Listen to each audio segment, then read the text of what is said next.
The lights went out in my apartment. Not from a storm. I had not paid for oil. And I sat there in the dark, knowing exactly where the money was that could fix this. In my desk drawer. Enough for a month of oil. But I did not get up. Did not light a lamp. Did not pay. Instead I sat in the dark feeling a strange satisfaction. A perverse pleasure in my own suffering. Because paying would have been the rational thing. The obvious thing. And doing the obvious thing felt like surrender. Felt like admitting I was just another person who did what circumstances required. So I sat in the dark. Deliberately. Spitefully. Not because I enjoyed darkness but because I enjoyed refusing to solve a solvable problem. This is what the underground man calls being a mouse. Not weak exactly. But paralyzed by spite. By a perversity that makes you choose suffering simply because choosing relief feels too ordinary. Too expected. Too much like being a normal person doing normal things. I sat in that dark apartment for 3 days. Anna was visiting her mother. No one could see my ridiculous behavior. And each day I felt the satisfaction deepen. The pleasure of proving to myself that I was not controllable. Not predictable. Not someone who would simply do what made sense. And on the 4th day when Anna returned and asked why I was sitting in the dark, I could not explain. Could not say I had deliberately chosen this. Could only mumble something about forgetting to pay.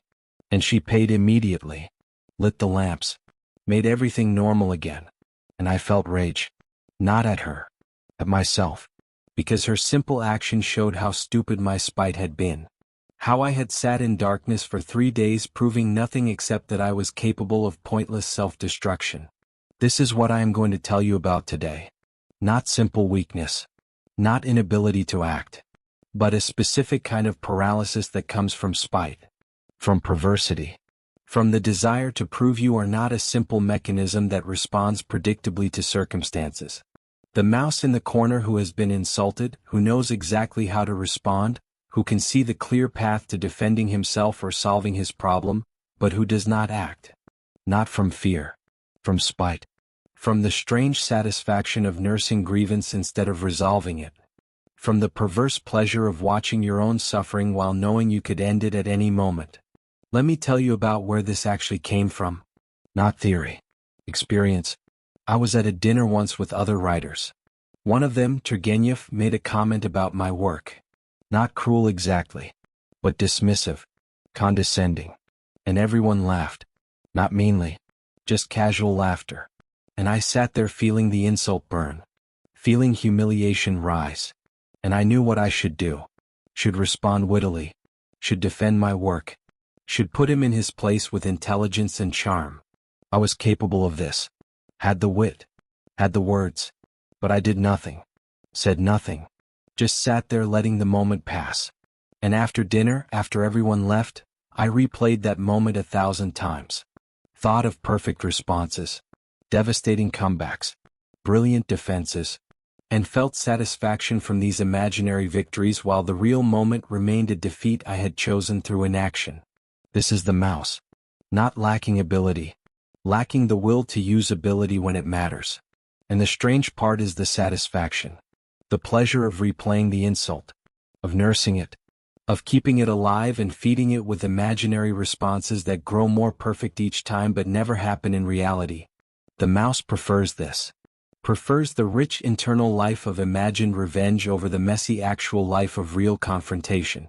Because imaginary revenge is perfect. Controlled. Satisfying in a way real revenge never is.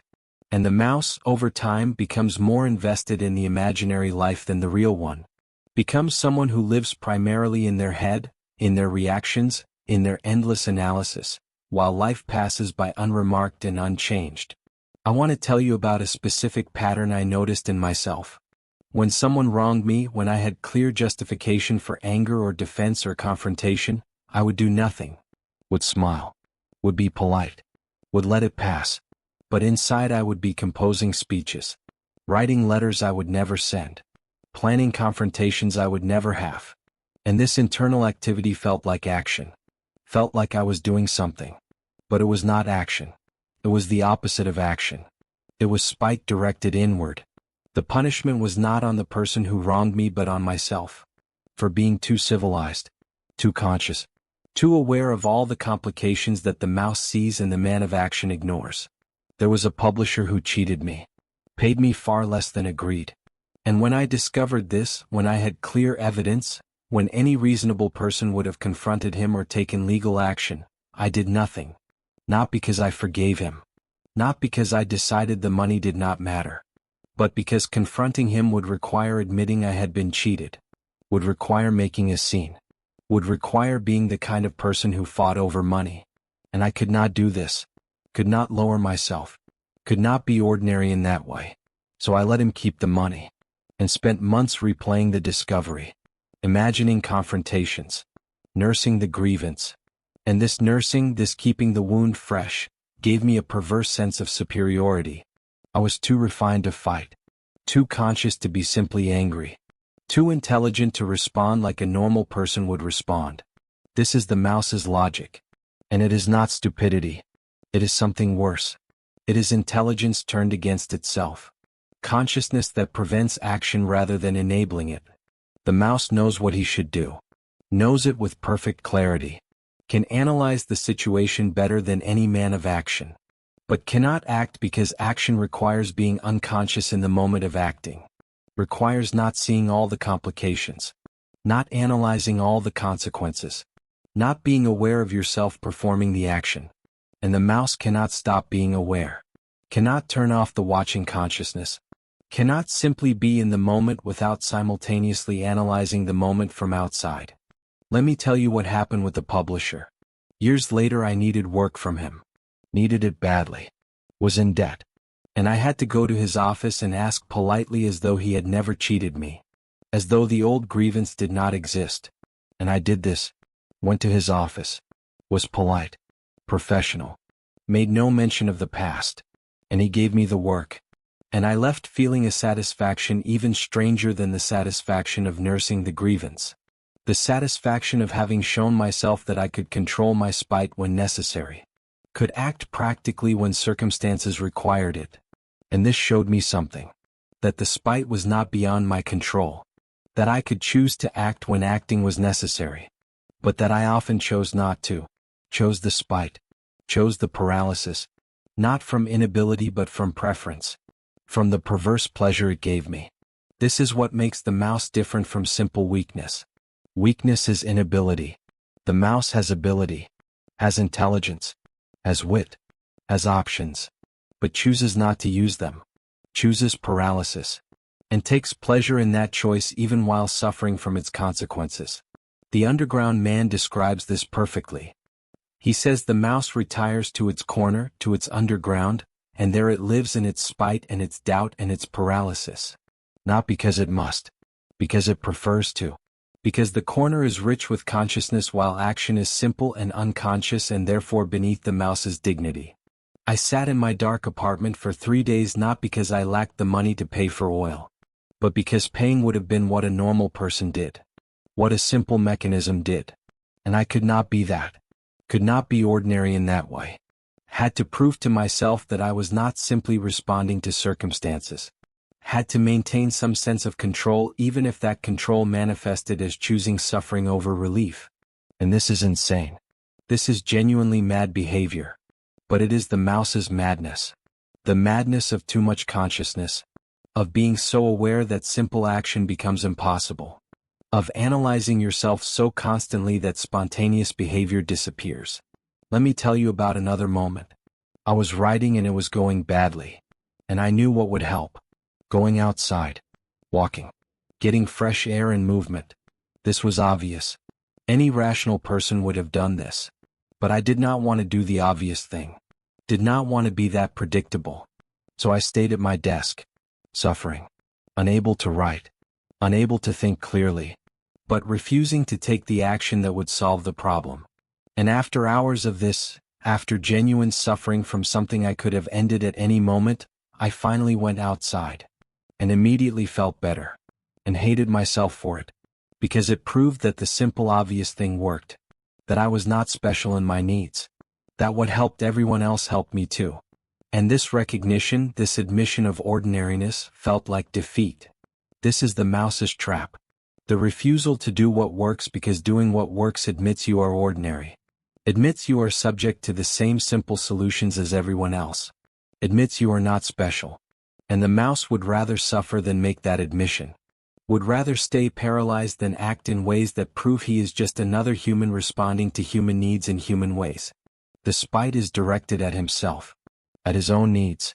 At his own nature. And this self-directed spite creates a paralysis that looks like inability but is actually perverse choice.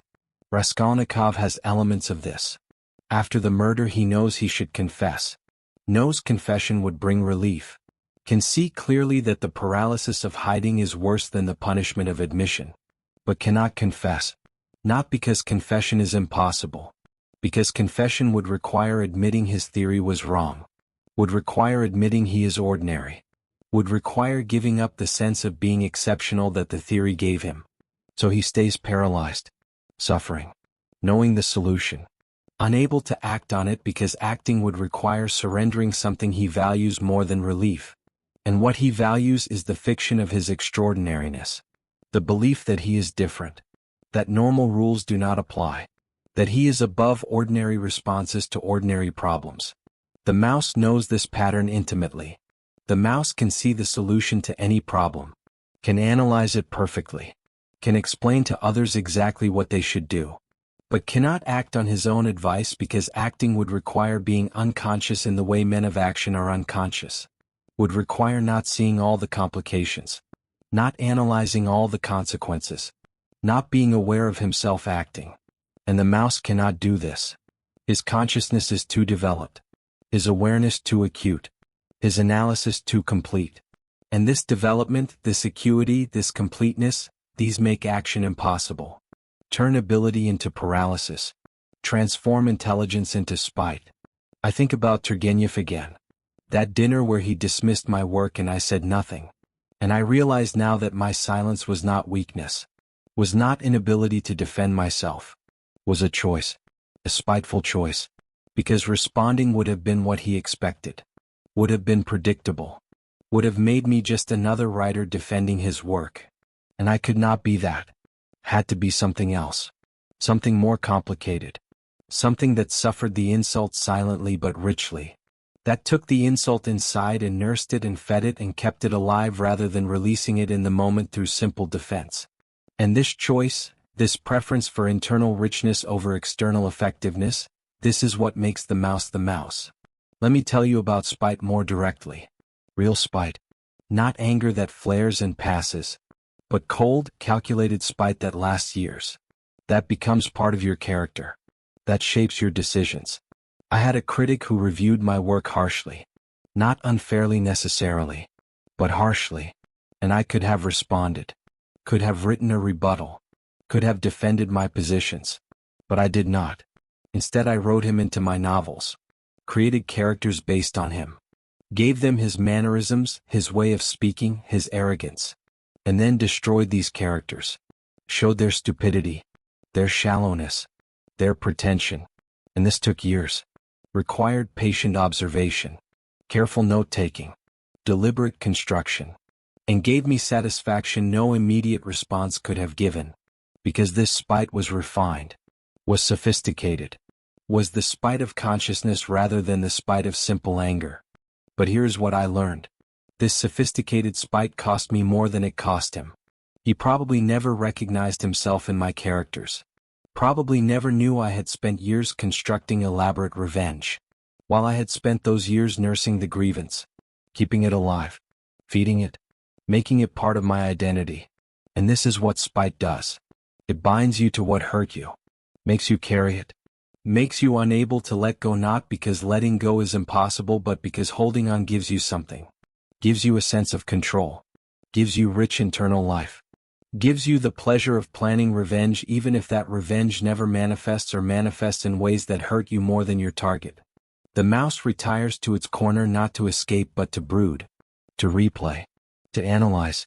To plan responses that never happen. And in this corner, in this underground, the mouse has a rich life. Richer in some ways than the life of men who act. Because the mouse's life is all possibility. All potential.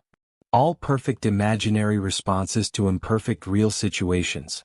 And as long as the mouse stays in the corner, this life remains perfect. Remains under control. Remains satisfying in its way.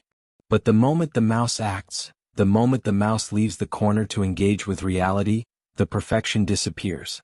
Reality intrudes. Complications appear. The perfect response becomes messy and incomplete and unsatisfying. And so the mouse prefers the corner. Prefers paralysis. Prefers spite. Because spite in the corner is more satisfying than action in the world. I want to speak directly to you now. To whatever corner you are hiding in. Whatever paralysis you have chosen. Whatever spite you are nursing. Because you know what you should do. You have analyzed it perfectly. Can see clearly what action would solve your problem. Can explain to others exactly what they should do in your situation. But you do not act. Not because you cannot. Because acting would require admitting something. Admitting you are ordinary. Admitting you are subject to the same simple solutions as everyone else. Admitting that the sophisticated analysis you have been doing in your corner, the rich internal life you have been living, the perfect responses you have been planning, these do not make you special. These make you paralyzed. Make you the mouse. Make you someone who prefers imaginary revenge to real resolution. Prefers internal richness to external effectiveness. Prefers spite to action. And this preference is destroying you. Not dramatically. Not visibly. But slowly. Completely. Making you someone who lives primarily in reaction rather than action. In analysis rather than engagement. In consciousness rather than being.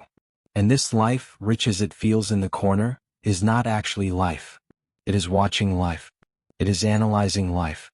It is being so aware of life that you cannot participate in it. And this watching, this analyzing, this awareness, these do not make you superior. These make you paralyzed. Make you the mouse in the corner. Nursing spite. Planning revenge. Analyzing everything. Doing nothing. And taking perverse satisfaction in the doing nothing because at least it proves you are not predictable. Not controllable. Not ordinary. The underground man never escapes this. Stays in his corner for 40 years. Dies there probably. Still nursing grievances. Still planning responses to insults that happened decades ago. Still analyzing why he is paralyzed while remaining paralyzed. And this is honest. This is what happens to the mouse who never learns that consciousness past a certain point is not depth. It is disease. That analysis without action is not wisdom. It is paralysis. That spite directed at yourself is not sophistication. It is self-destruction. But I want to tell you something the underground man never admits. That the paralysis is a choice. That the spite is chosen. That you could act at any moment. Could leave the corner. Could do the simple obvious thing that would solve your problem. But you do not. Not because you cannot.